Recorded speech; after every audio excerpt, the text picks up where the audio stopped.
period 2, watching the clock, counting down the minutes till you can go walk in the park and relax, cause you're not a morning person sleeping on your hand, when suddenly you hear someone behind the door burst in. Hat on, gun loaded, with no soul in his eyes. By the facial expression you can tell that genocide is controlling his mind. For a second you hope you don't die, and while crouching under your desk you think of the calls, you think of them all.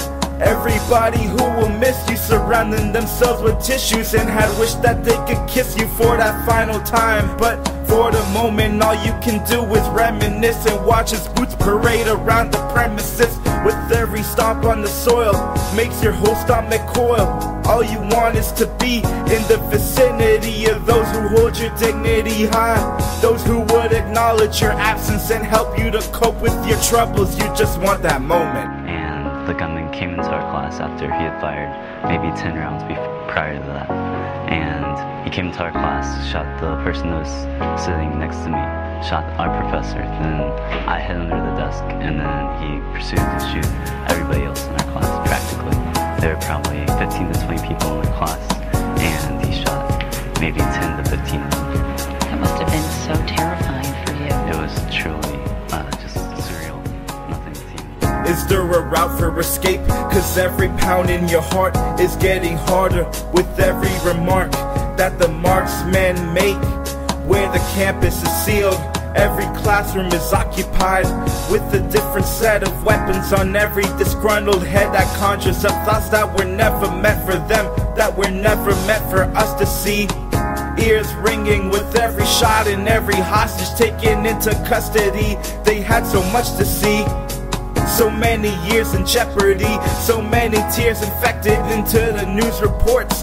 This is cable television's new resort. Channel 9 is Channel 5's newest source. Ratings and credibility up with no remorse.